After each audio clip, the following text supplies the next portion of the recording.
नमस्कार, मैं डॉक्टर विनय गुप्ता और पहुंचा हुआ हूं दिल्ली के एरो सिटी में, जहां पर ऑर्गेनाइज हो रहा है द इंटरनेशनल फेस्ट अवार्ड्स, जो कराया जा रहा है the international awards forum USA की ओर से आज 10 मार्च 2024 को, जिसमें खुद अवार्ड्स देने के लिए यहां पर और बच्चों को डॉक्टरेट की डिग्रीज देने के लिए पहुंचे हुए हैं, जिन्हें किसी परिचय की जरूरत नहीं है। गजेंद्र चौहान, जिन्होंने युधिष्ठिर का रोल महाभारत में प्ले करके उसके रोल को और महाभारत को सदा सदा के लिए अमर कर लिया। आइए जानते हैं उनसे कि कैसा रहा उनका अनुभव इस फेस्ट में आकर और महिला शक्ति को सम्मानित करके इंटरनेशनल विमेंस डे 2024 के अवसर पर। तो आइए बातचीत करते हैं। नमस्कार सर। नमस्कार। जी सर, स्वागत है पहले हमारे चैनल पर। कैसा लग रहा है सर आपको दिल्ली के एरो सिटी में यहाँ पर महिलाओं को सम्मानित करके? देखिए, महिला जो है सम्मान का अधिकार है उनका, तो ये अलग बात है कि ये एरो सिटी में आके आज ये कार्यक्रम आयोजित किया गया है।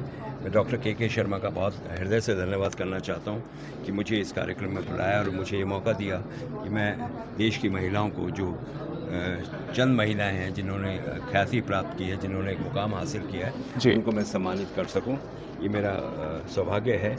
और अवार्ड जो होता है वो हमेशा रिवॉर्ड होता है। एक इंसान के लिए ऐसा होता है कि जब अच्छा काम करता है तो उसे रिवॉर्ड दिए जाते हैं। रिवॉर्ड जो है वो अवार्ड का ही फॉर्म है। तो हमेशा ये प्रोत्साहित करता है कि आप जीवन में अच्छा काम करते रहें, और अवार्ड मिलने से आपको और प्रोत्साहन मिलता है कि आप अच्छा काम करें, ताकि आने वाले समय में आप जो है अपने कार्य को और अच्छे तरीके से कर सकें। सर, आप देश के पहले ऐसे एक्टर हैं जो वाइस चांसलर के पद पर नियुक्त हुए हैं state PLC university Rohtak Haryana में। कैसा आपका सफर रहा या अनुभव रहा? कैसा अपने आप को फील करते हैं एक वाइस चांसलर के तौर पर? देखिए, मैं एकेडमिक से हमेशा से जुड़ा रहा हूँ।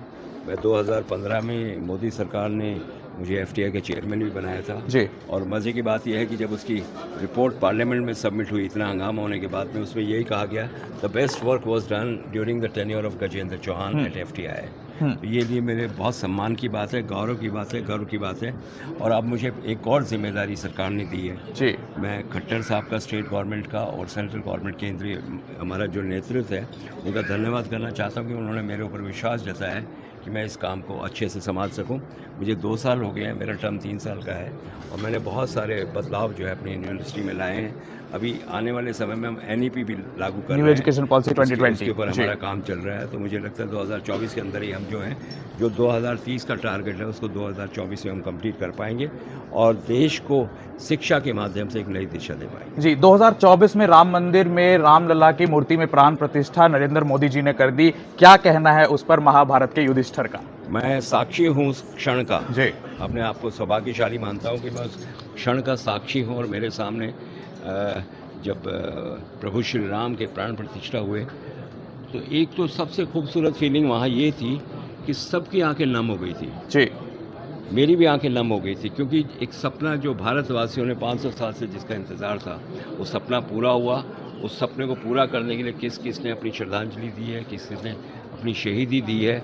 बहुत लंबी लड़ाई इस देशवासियों ने लड़ी है, राम भक्तों ने लड़ी है जी। और आखिर में कहते हैं ना, प्रभु श्री राम जिसके साथ हो वो विजय होता ही होता है। जी।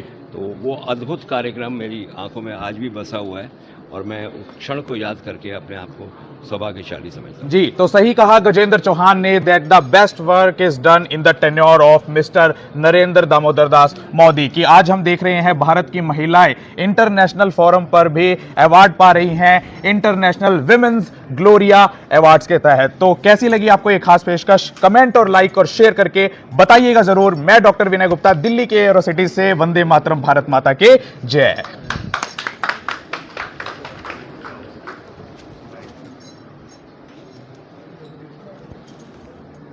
Okay, thank you very much.